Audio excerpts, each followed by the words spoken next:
Welcome to Founder Voices, everyone, the podcast where we shine a light on the journeys of founders and changemakers who are shaping business, society, and the future. I'm your host, Clement Akron, and today I'm joined by someone whose story is both powerful and deeply inspiring, Jasmine Cannon-Ikurusi. Jasmine is a social impact leader, a speaker, and the CEO of the Sapphire Employability and Wellbeing Academy. Growing up in a low-income, ethnically diverse community, she saw how barriers like poverty, systemic racism, and exclusion limits young people's potential.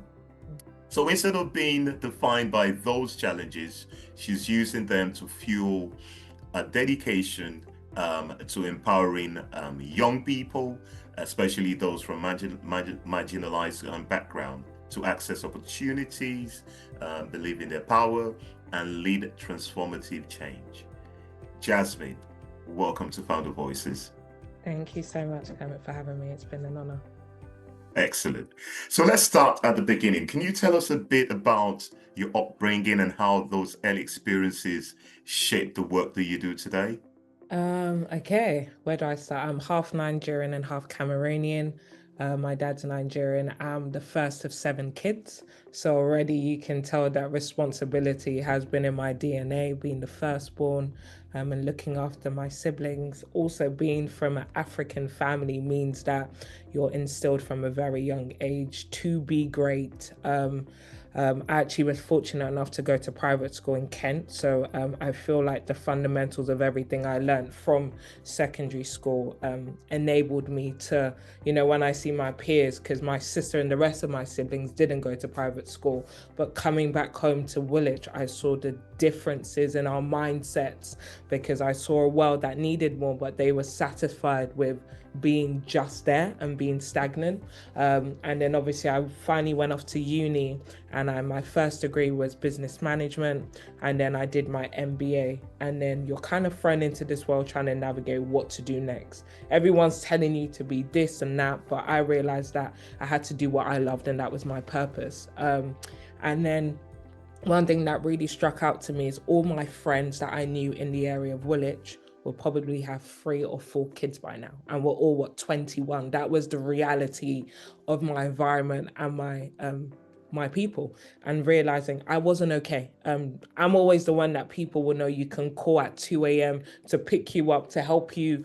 I'm the one that cooks for the parties. I'm the one doing the Costco shopping. So I've always loved to help, and I've never been fulfilled with seeing anyone being less than, especially when they have untapped potential. I've grown up in the church. So I've always done community events, helping out with my pastors and leaders. So helping has always been in what I was called to do. So when I finished my degree, I got a HR graduate scheme in Pizza Hut, Taco Bell, and KFC. I was doing that for about 2 years when I realized this isn't it for me. I want to help people.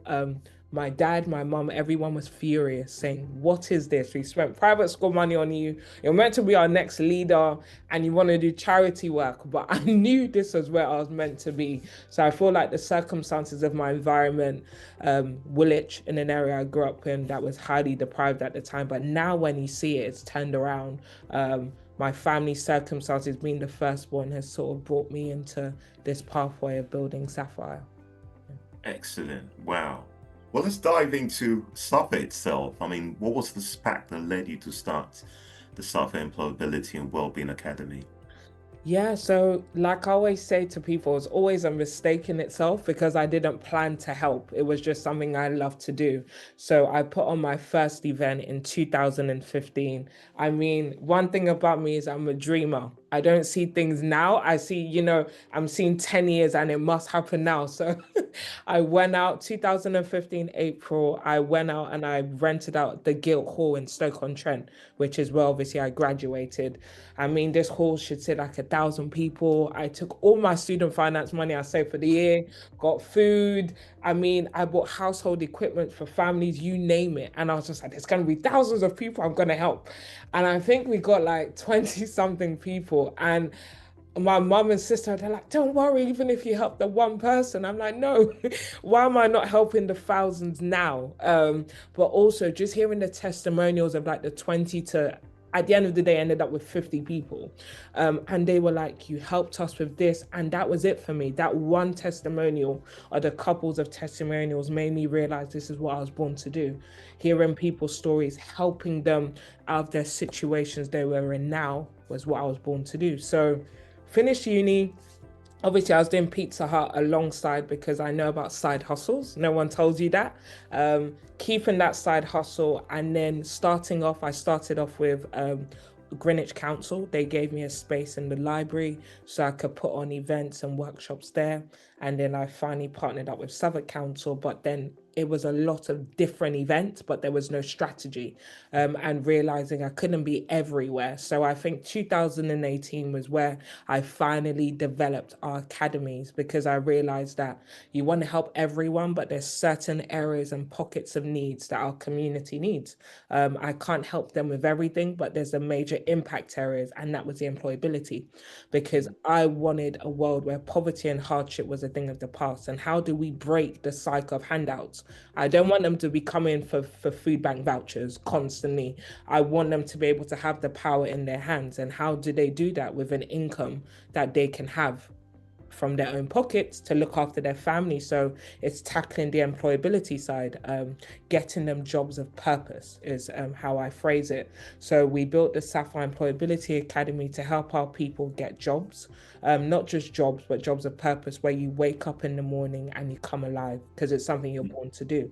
And then the other bit was looking at our well-being, because there's no way you can thrive in life if your mind isn't right. So looking at how do we help with their mental health? How do we be able to create mentorships and support systems to help them harness all they were meant to be? Because one thing, we got them jobs, but they couldn't get up in the morning. They couldn't retain a job because their minds weren't right yet. So we have to look at the well-being side. The well-being is also what people eat. Nutrition, our community is very unhealthy with fast food, you name it, cheap food, not looking after themselves. So holistically looking at their well-being, their body, their nutrition, and then looking at the job side, jobs of purpose. And then the other bit came of the employability, because we realized not everyone wants to work. People have their own dreams, their own aspirations, which is where the leadership side came on, where people have a business, they want to start a charity, and we help you harness that with affordable co-working spaces, the training and the mentorship to enable you to build your dreams into purpose. Excellent. Wow. Amazing stuff. So how do you get these things done then? Where's the funding coming from and what's the impact? So for 3 years, we didn't have any money. So 2015 to 2018, that was fully from my part-time hustle. 2018 November was our first pot of government funding that we acquired. I wouldn't even say government, he was an angel investor. And then from then on, we started generating. So my whole focus was funding from National Lottery, you name it, from Lloyd's Bank. We got little pots, from the councils, 5,000 here, 2,000. But also during COVID, it became very unsustainable. We needed to think of what business can the charity have to be able to enable us to grow, because one thing about the fundings, you're limited. You must fulfill their criterias. You must deliver a project in this way, even if it's not the way you want it to be. And also the pots of funding are very short term. So it can't carry you for the year. You can't pay your staff, you can't pay the rent. So we have a pot of funding that we still apply for. So I was just looking at the total this year, and we're only down to about 150,000 in grants and funding. Our prior years were about 500,000. So just to show you that our strategy has completely changed. And then the rest of it now is our business. So our social enterprise business, that's the staffing agency. We now have a staffing agency where we're helping our people with work, but we're also having funding coming in from there. And then the Sapphire Spaces is our co-working spaces, and it's very affordable, up to £10 a month. You have a desk where you can work, generating funding from there. And then the last bit as well is we deliver workshops around schools, different countries, you name it. So I personally go to 2 countries a month where we deliver workshops to young people that need it. We work with different organizations, university, to deliver these workshops. So those workshops income as well enable us to be able to support the charity. So that is our income strategy for now. It wasn't easy. I mean, there was times I wanted to give up, saying, "What is this?" And I used to tell people when I do the sessions, people didn't used to pick up my phone call because we're Jenny begging for money. We had nothing in the pot. Family members would be like, "I've done enough. We've helped you. You said this was your dream. Make it a reality." And there was times I was thinking, what am I doing here? With everything I have degree-wise, I should maybe go work in the 9 to 5. But I realized this is what I was born to do. I love to help. So our mission, our strategy is how can we help? So that's what I wanted to do, and I wasn't satisfied with not bringing life to those who need it the most. So yeah, grants and funding now is only down to about, because our income a year is on 1.5 million. So I'll say 10% is grants and funding, and then the rest is our own sustainable income that we generate. Excellent. What about the impact? How do you measure the impact? Oh, that was something that took us a while. We had so many sessions. So SSE was an amazing, I have to plug them in, the Social Score of Enterprises. They're amazing and do it now actually. So there's great consultants that came on board, and Lloyd's Bank that we got support with, and Virgin. Those are the four. They gave me mentors and social impact consultants where they came in to be like, you're doing everything, but how do we tailor your program to know where is the most need? So we've actually built our own tracking system through all of our programs. So we built like it's through jot forms, but we've been able to build something for our website where we're capturing feedback, where we're actually capturing the attendance, and then also all of our employability aspects. There's nothing you can do without a form. So we're capturing all informations, all of the signing up with our different clients, all of the timesheets that they work. So we currently have 7,000 workers in our agency. Their timesheets, they're tracking with the clients, which is a lot, but we have a system that does it for us. And we're now able to capture, okay, what is the most important jobs that our community needs? What are the highest areas, the postcodes where people need the most support, where people maybe needing more, require more counseling, more food bank support? So we are tracking everything. At the end of every month, every department has to, and trust me, it took a while to create reports, and we'll do threats, you know, this type of thing, just to make sure it's done, because there's no point us putting on so many different things and we don't have the impact report. So every month, every manager, so we have 5 department heads that must generate a report for their departments, their programs, their workshops, their events, how many attendees, how many people visited the centers. Our receptionists should be clued up at the front. Someone's coming in, we have a form, you fill out, we capture, how did you find out about us, what is your age demographic, why are you utilizing our space today? Because all of these stats really help us to know, is a program needed? And based on why I said we are here today, we only have 4 academies. Before that I had 15. And we only got to 4 because we were able to track and measure which ones are not needed and which ones are needed for today. So it's been a whole long back end, but I believe systems are powerful. And we didn't know in the beginning. We were doing everything manually, WhatsApps and, you know, with emails, and it was terrible. But now, and I'm so thankful for these consultants we had, especially Sam, who came in, and I mean, they were like, "What are you doing? This is terrible.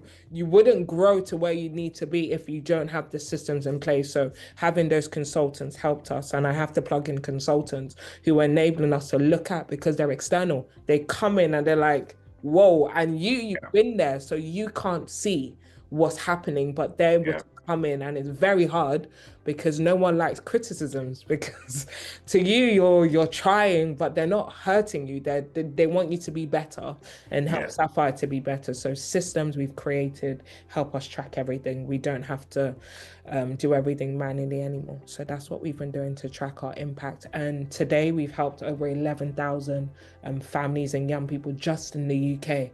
The main issue were in 5 other countries, so Nigeria, Kenya, Malawi, and India. And those countries were still working on the tracking because we didn't start up right. Because one event could be, the one we just did in Nigeria last week was over 700 kids. So our impacts there are constantly changing, and we need to be able to track those better. But in the UK, we do have a system. In other countries, we're still implementing that. Wow. So you've gone global already? Yeah, we've Oh, been wow. in 5 countries at the moment. So Mm, mm, I'm a big traveler, mm. and the work we do. So the more I travel, the more I see there's a massive need. And Yeah. they just need the key fundamentals, the things that we're privileged to have here at home. So those 4 other countries have the exact same center there, but we Mm, specifically focus just on the employability side and then looking at holistically on medical healthcare, looking mm, at their books. They actually have financial funding that we give to kids and families because it goes mm. beyond just the training and the workshop side. They actually need financial assistance, and they're more big on the food banks compared to here. Yeah. Yeah. So it sounds like each one is needs led. So you go to where the need is. It's not like you're using the same template across the board. Am I correct? Yeah, so we try to keep it as a universal strategy. So it is the same employability and wellbeing academy you have here in other countries in one stationary center.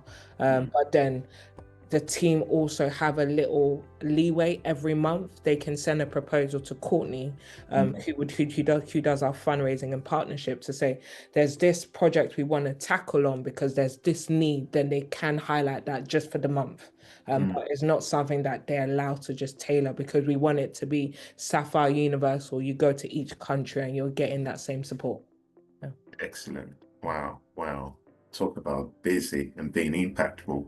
So Yeah. tell me a story of one of your beneficiaries. Oh, Mm, I love Claudia. Claudia started, and I'm just biased. Claudia started with us in 2018, and mhm, we used to run a project with Ministry of Justice on. They gave us housing funding, mhm, and they gave us. So this was a program specifically of women suffering domestic violence who needed a safe shelter. So we built that shelter for a year to mm, house women. And Claudia is deaf through abuse and different things, lost her hearing.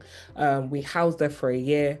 Um, After that, we were able, and I mean, till today, she's still working with one of our clients, Tasty's African Food.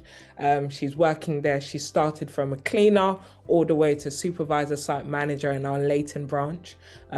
Apart from that, we got her housing. Her family, who wasn't in the country, is now here, her son and daughter. mm, Because of whole different circumstances, we were able to get them back from the man.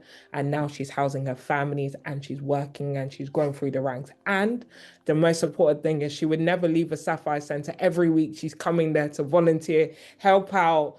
And she's one of the reasons why I do what I do. mhm, She's become an ambassador. She's got the help, and she's still working with our client since 2018 November. She got the job, and she's still there till now. And yeah, she at every opportunity you see Claudia volunteering, helping out, and she's still partially deaf, but she still communicates, and mm. she's one of the reasons why we do what we do, because we see the hope and the change that we create. Yeah, What it's one of beautiful, many. Just inspiring story. Yeah, really, really touched. Wow, wow, amazing. mm. So, in your view, then, from your experience or in your opinion, what's holding people back from really harnessing and maximizing their potentials? It's all the mind. That's one of our major things. It's their belief, their self-esteem, the environment around them that sometimes doesn't allow them to dream or to take that leap of faith, and the fear. And that all is in the mind because you're playing out so many different scenarios on why this won't work, or maybe I'm not good enough, that many of them don't take that leap of faith to actually grasp that opportunity. So beliefs, self-esteem, the mind, and most of them come from broken homes. So when Mm, you look at the statistics of how many single mums are in the UK, many of them don't have the mentorship. The mum is working. So if you look mm, at the statistics, I think it's 85% is single parents, and it's very high and it's growing. So there's no mentorship, there's no support. They're probably the older sister or youngest raising the other kids, mm, circumstances of life and seeing what's around them. So some of them don't even know how to dream because they've never seen anything beyond their deprivation of their estates, and that's it. The cycle's the same. Maybe they just go get a Sainsbury job. There's nothing wrong with that. But we're just saying that there's some people that have the aspiration for more, but don't tap into that. Why? Lack of belief, environment, circumstances, Mm, trauma. So when you look at the mental health side as well, majority of our young people, society around us, the infliction that was, placed on them has, limited some of their growth in that aspect, not mm, getting the help. There's a stigma as well around mental health and asking for help is a massive thing in our community. They'll rather suffer in silence because of the way our community is. You don't ask for help, you manage, you keep making it work, and then sometimes it's insanity because there's no actual tangible strategy. mm, Also, many feedback we've had is they don't see help, they don't see the opportunities. mm, So maybe the other issue is our marketing, how we're advertising. Do people even know we exist? Our mm, services, luckily, if they hear from a friend, but so many people are not aware of things around because maybe the marketing, the advertising, getting the word across as well. Because the minute some people know of our services, they're like, where have you been our whole life? And it's if we can, and many organizations are trying to market, to advertise, but it's where do we meet them to where they're at? So we do a lot of stalls, community events, partnering with other people because then we'll be able to meet them. High streets, one of our centers is in the shopping center. I think that's our most popular one because it's there. People are shopping, they're dropping in. So it's meeting them where they're at because they just don't know most of the time that we exist. And many organizations suffer the same thing. mm, And then also is a stigma behind it as well. If I ask for help, would I look weak? mm, So there's many issues around that as well. And not losing their image, of how they perceive themselves. But one thing we told them is, I don't think anyone cares. Everyone's busy doing their own lives, making ends meet, that I don't think they'll care if you walked into a center and, asked for help. So there's those issues around them, but it's enabling them to know that we want you to leave your footmark on this world, and you can't do that if you don't have the right tools, whether it's not through Sapphire. There's many other organizations. That's why we built the Sapphire plug. So I mm, built a directory where we're plugging in as many organizations, services mm. specifically, where you can get that support you need, because some people struggle.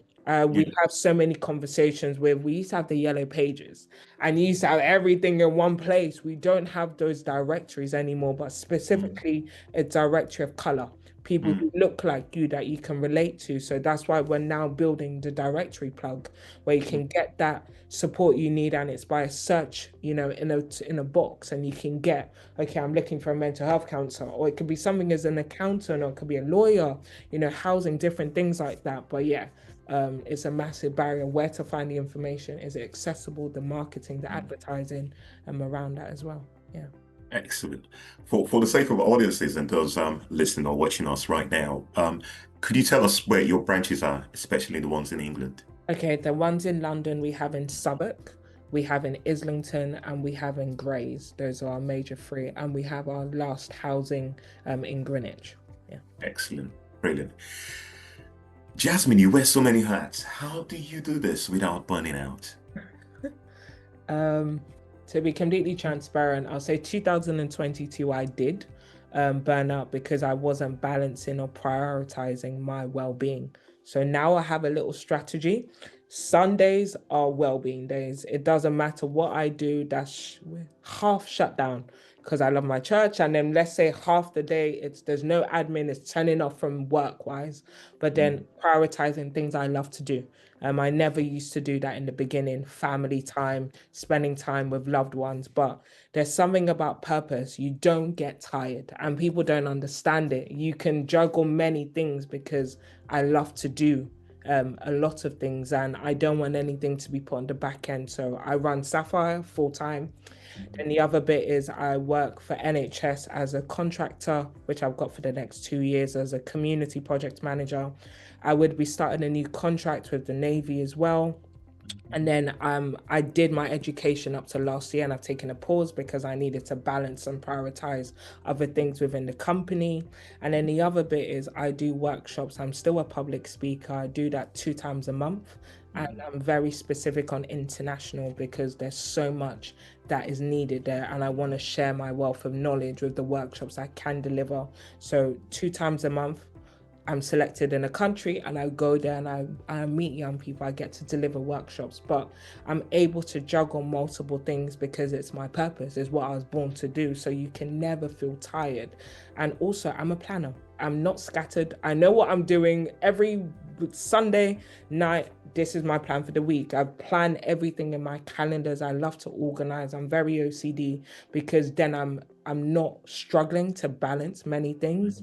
I think many of us wake up without a blueprint and then we want it to go well, but you can't plan. You can't not plan and think you'll succeed. It's definitely insanity. So I schedule, I plan things, and also I have an amazing team.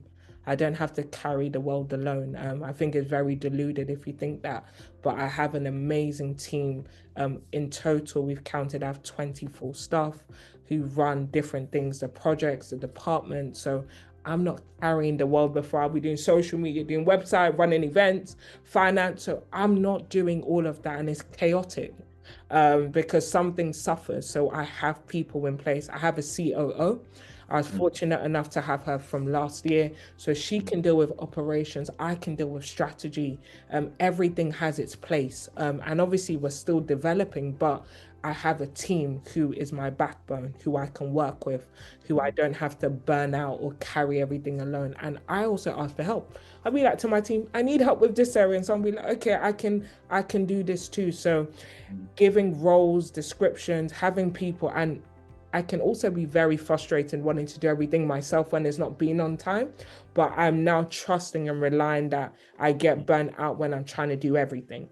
So knowing and trusting in the people that I've given those roles to, they can deliver. And then the other bit as well is I love to write. I've always been a writer. So officially last month, the end of it for my birthday, my 32nd birthday, I published my 13th book. So I love to write as much as I can. And then I also love to do films and documentaries because it fits in with the writing. So I'll have a new one ready at the end of the year. So I let my creativity side also come out because I realize there's power in what people watch, what they listen to, and what they read. So I'm tackling those three different platforms. So what people watch, we have our talk show, what people read, the books, and then what people listen to, the podcast, and then we have our events and then the networking and the plugin. So if we can tackle all those different modems of communication, hopefully we can impact the world. And there's also politics. You Oh, involved in politics. Tell us about it. politics. Whoa, okay. 2018 seems to be like a big year. So I met Tori Peck. She was the head of the Women Conservatives, and we met at an event. And then she's just like, "Oh my God, we have to do so much." And then, so I got into conservative through her, and I believe she was an amazing mentor. That's why I tell about people sometimes, the people that sometimes make the organization. So she from there already took me in with the Young Women Conservative. I was the events officer. And then from then on, I got offered the bypass election in Hackney and Shoreditch area. So I didn't win because it's a Labour area. I didn't stop there, and they moved me over to Greenwich because I'm born and raised from Plumstead, Woolwich area. That didn't obviously work out due to quite a few different complications and realizing that Conservative wasn't where my heart relied on. I became their show bunny rather than someone who was actually going to sort of create the change. But why I fell into politics, just to give you a bit of context, is I didn't realize that everything we do in the community comes from politics. That's all politicians are meant to be, champions for our community. This is what we do in Sapphire. The MPs and people, the councillors are the ones who are meant to enforce or create that change. So this is what we do in Sapphire. This is what I was born to do. So especially when you're knocking on doors for MPs, trying to get them to create change or policies with the work you're doing, why not do it ourselves? Because we have the heart for the people, we have the heart for change, and realizing that this is kind of what I was born to do. I'm now with the Green Party. I joined them 18 months ago and they have been phenomenal because they're completely grassroots. It doesn't mean I don't love my conservative because they'll always be family, but realizing that the Green Party were people who are just down for the community. They want to help. They're completely grassroots. They're integrated with everyday people. They care about the environment. They care about people's well-being, the healthcare, employment, everything I stand for, it's in their policies and everything that the MPs talk about. So I've been with the Young Greens now as their women of color diversity officer. I've been working with the Young Greens, getting young women into political positions because we've realized that many of them are hiding, maybe because they're afraid to stand up and speak up, or maybe they feel like they're less than, and giving them that platform to be able to do that.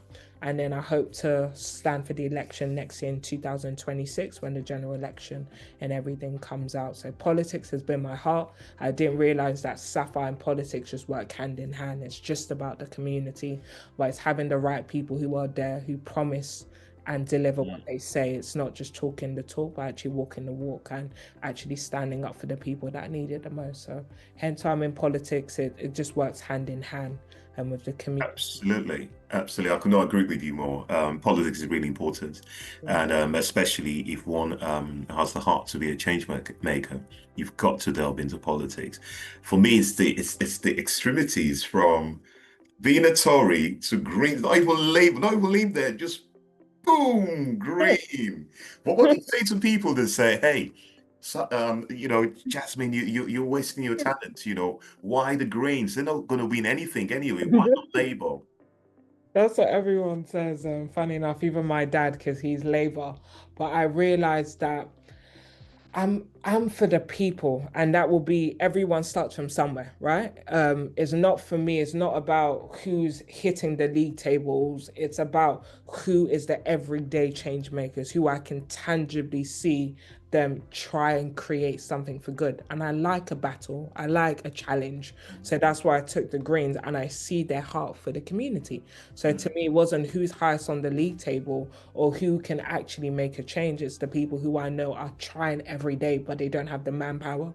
They don't Mhm. have the workforce to be able to do that. And why not come in and make lemons to lemonade? So I believe in I really do believe in them. I see them go above and beyond. And to me, that's everything. Whether we win or not, is being able to create that change daily with them. Yeah. Excellent. Well, if you could change one policy tomorrow to better support young people, what would it be then? I wouldn't even know where to start. Um, I think the major thing I'm looking at more and more is around the education system. Um, the more and more I look, I don't feel like there's a fair assessment for most of them, and the adequate support in the school system to be able to harness them. Because when you look at it, how many percent of young people's time is spent in school?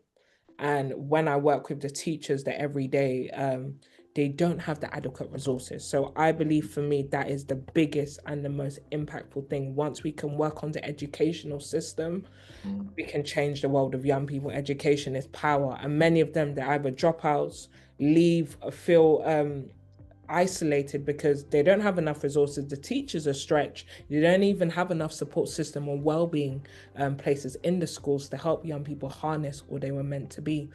Also, the way they judge school, their markings of their papers is not a great system because every child learns differently. That hasn't changed much. It's not up to when you get to apprenticeships, but down there in the secondary school, there's a massive issue. When you look at how many dropouts, especially in the Black and ethnic community, not the Asian, but the Black community, it's seriously high with how many of them don't continue school and don't, they're doing a part-time job. Before you know it, that's their life. It's what is happening in that system that is failing them, that they're not able to progress to be all that they're meant to be. So I would look at the policies, the scoring criteria, the support around the educational systems, maybe tackle the ones of the highest deprivation first. And then when you also look how many of them there are claiming the most universal credits, the benefit, why is that? There's certain issues around those areas. When you look at the actual educational level of many of our communities, there's a massive disparity around there, and what can we do to be able to create a better change? So to me, it'll be education, because whether we believe it or not, it is the foundation of making great leaders. Yeah. Absolutely. I could not agree with you more. So is there any country you would probably use as a benchmark? Is there any country you admire and say, oh, if we could aspire to be anything close to what they're doing, we'll be achieving we'll be doing well. I'm not gonna lie, the more countries I go to, the more I'm impressed with the UK. I don't think compared to Mhm. the UK is phenomenal. I'm just saying Mhm. the countries I go to. Mhm. But I mean, some argue that the Scandinavian educational system, good, I haven't been there yet. yeah. So that could be a great one. The countries I've been to, Mm, and I was doing a tally of the 53, but mm, there's not one that have come close. Also, I really do love the Asian system, the education, but it's tough. It's mm, thorough, but also it doesn't allow the children to grow or, step out and do something different. They're kind of mm. told what to do, but I really do Very rigid, isn't it? very rigid. It's a Mhm. very long day school system. But when you look at the outcomes, they Mm, come out great. But mm, should it be so rigid? Is there more flexibility in the schedule that can be that can be implemented? mm, So China, I love. Also, the Asian system is also really good. The Indian system, I've been there a few times. The kids, the outcomes are great, but mm, also it's the lack of flexibility to do different things in the educational system isn't there yet. So I haven't seen mm. a country yet, I can say. But also the mental health, because as you and I know, success is not everything. Hmm. You could end up being, the best doctor, but you're not a happy person at all because you never wanted to study medicine in the first place. So it's about bringing that balance, and I think that's one reason why the Scandinavian model is really, really interesting. But also they pay the teachers really well. Wow, Teachers okay. are highly respected, and they paid really well. So. And from early years, they've got a fantastic early years scheme, Montessori, and all these ideas. I say all this because I've worked in all three Okay. sectors, early years. So I Yeah. was a bid writer for the Preschool Learning Alliance, Yeah. working in the head office in York Way, in not London. Um, but also I worked with in Port 16. Uh, Yeah. and oftentimes, we do comparison, and oftentimes the benchmark was always the Scandinavian model. But this was a long time ago, and I'm sure they're still up there somewhere. Yeah, because they've got that fine balance with the well-being and Yeah. attainment. Yeah. Yeah. So, See. things like suicide rates, Yeah. depression, and all that's less compared to, Yeah. our Asian counterparts. Yeah. Yeah. Hmm. Mm, Amazing. But yeah, definitely education will be it for me. yeah. Massive area. Excellent. Okay. So you always refer to being born to do something. This is what I'm born to do. This is what I'm born to do. What's do you have the sense of destiny? Yeah, I think Mm, that is the driving force of everything I do. mm, I'm a big picture type of person. mm, I believe that is the thing that keeps me going. So I wrote it from when I started Sapphire in April mm, 2015, my why. So there's times where I forget, and I've made mm, notes on my phone and my drive on why I do what I do. So I keep going back to that because there's circumstances of life that enable you to forget maybe where you're burnt out with your team, or maybe your project isn't going well, or maybe something you've invested a lot. Because despite me having those three businesses, I mm, probably lost about seven along the way. And there's been businesses that have shut down, navigating or understanding, but realizing why are we doing what we're doing. So that why drives me, that why reminds me of, mm. even though when things don't go so well, this is why we're doing what we're doing. So yeah, I'm a big person on destiny and calling on why are we here? There is a reason. Nothing is by accident. There is an Mm. orchestrator in the back end pulling the strings and enabling everything to fall into place. Yeah. Wow. It's powerful. What excites you the most about the next generation then? Opportunities and potential, Mm, apt potential, because mm, like I always say, I was telling my partner, we're not even hit the tip of the iceberg. So there's so much, and the more I work with young people, the more I see that there's so many gifting, there's so many talents that our world is waiting to see. So I feel like that's what excites me. And also with, it's not only young people we deal with now, we deal with single parents and all ages. It's just seeing how many of them start off with an idea and seeing it become a reality. To me, it's everything. That's what drives me, that's what excites me, and Mm. seeing what the future holds, and how many of them are just sitting on untapped potential and then seeing it come to life, whether it's in a couple of months, whether it's in a year. That's everything that excites me, and seeing that one day they will rise up as leaders that will change the world. That's everything for me. Yeah. Wow. So where do you see Sapphire in 5 to 10 years then? Every single, so I want us to be in every single country. So 5 years, that means we'll add on 5 countries. So it's a country per year. So a one-stop shop hub in each country. That's the future. Eventually, once we hit every country of need, then Mhm. we'll be building multiple centers in those countries to reach all areas of deprivation. But Mhm. that is my dream, a hub in each country, a hub of hope. That is the future of where I see Sapphire growing. So we're 10 years now, and hopefully in 15 years we'll keep on going. Hopefully I can, release the reins as well to someone else to actually be CEO in 10 years, not 5 years, in 10 years. Another CEO to come in with a new, fresh idea, and then see how I can focus on other areas that I love the most. Excellent. Exciting. What advice would you give to younger self then? Just starting out, and what would you say? What would you say to younger Jasmine? You are enough. Don't let anyone dim your light.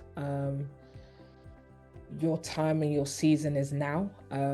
No more procrastination. I feel like there's so many things I could have done, but there were so many things that were holding me back. Fear, people's words, opinions. You are enough. You can do it. You don't have to have all your ducks in the row, but start now.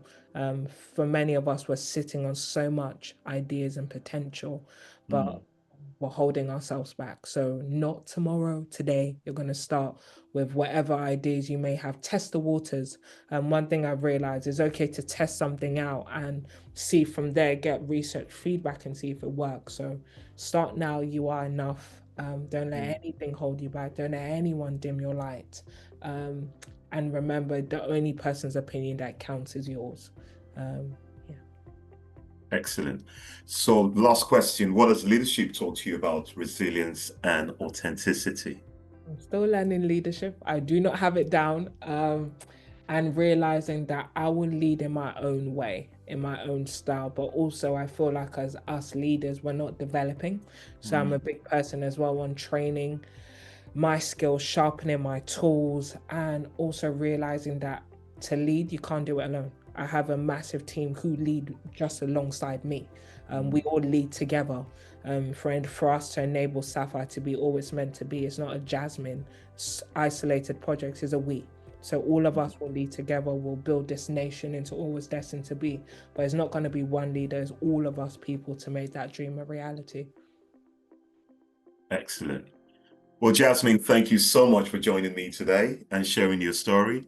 What stands out is how you've turned personal challenges into a platform of transformation, showing that barriers can be broken and that young people have the power to shape their own futures.